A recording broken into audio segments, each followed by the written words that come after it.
काय द्यावे त्याचे व्हावे उतराही ठेवितो पाय जीवघडा. आपलं तेवढं भाग्य आहे. आपल्या अगोदरची माणसं ज्ञानोबा तुकोबाच्या अगोदरची माणसं नक्कीच आपले इतके भाग्यवान नाही. काय त्यांना माहितीये कोण ज्ञानोबा आहे, काय त्यांना माहितीये कोण तुकोबा आहे, काय त्यांना माहितीये कोण नाथबाबा, कोण सावता महाराज. खरं भाग्य आपलंय. आपल्याला आज परमार्थ करायला मिळतोय हे खरं भाग्य आपलंय. नाही तर माग 2-3 वर्षापूर्वी होतं महाराज, काय तुमच्या पैशाला कोण नाही, पैशात जाळले असते तरी सुद्धा पैसा शिल्लक राहिला असता, पैशाने नाही वाचवले हाय ना. त्या टायमाला दाखवून दिलं कोण कोणाचं आहे. अरे पोरं सुद्धा फेकून भाकरी वाढीत होती का नव्हती वाढीत, आई बाप पुढे राहणार. काल आम्हाला वारीत एक बाबा भेटले. कोण होता वारीत? एक बाबा भेटले. तुम्हाला आता ताजच उदाहरण सांगतो. पहिल्यापासून त्यांच्या दिंडीबरोबर जामखेड तालुक्यातले बाबा होते. पहिल्यापासून दिंडीमध्ये ते पखवाज वाजवायचे साईडचे होते. आम्ही ते बाबाने सांगितलं का 88 वय होता आणि इथून तिथून पखवाज एकटे बाबा वाजित होते. तर मी आपल्या पखवाजाला नाव नाही ठेवणार, पण 88 वयाचे पखवाजी धोतर घातलेलं होतं, धोतर. आणि बाबा इथून तिथून ते बोलले पखवाजी आमच्या दिंडीत दुसरा पखवाजाच नाही. फेटा घातलेला होता. आणि ते बाबा पोरं बिर त्यांचे चांगले म्हणजे काय, ते म्हणले मला झालता कोरोना. काय झालता? कोरोना. कोरोना झाल्यानंतर माझी व्यवस्था बरं ते एकट्यालाच नाही, म्हाताऱ्याला बी म्हातारीला बी. ते म्हणले आम्हाला दोघाला बी झाला. पोरं काय करायचे, आम्हाला वेगळ्या ठिकाणी ठेवलं. पोरं आमच्या जवळ सुद्धा येत नव्हते. पोरं काय करायचे, लांब भाकरीत होते. ते म्हणले किती का बारे आमच्या भाकरी कुत्रेच घेऊन गेले, आम्ही उपस्थित राहिलो. ही खोटं वाटत असला ही मंडळी माझ्या समोर, माझी ही सगळी समोर समोरच. म्हणजे काही कोणी नाही कोणाचं, कोणी कोणाचं नाही.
एका जनार्दनी म्हणे धरा हरिभजनाची, म्हणून नाम विठोबाचे घेईन मिवाचे, बीज कल्पांतेचे तुका म्हणे.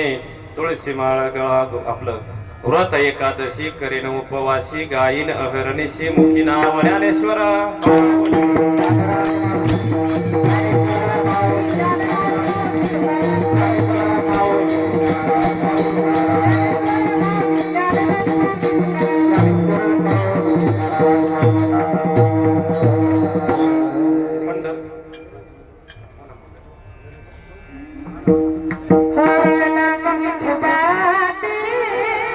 गायन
तुकाराम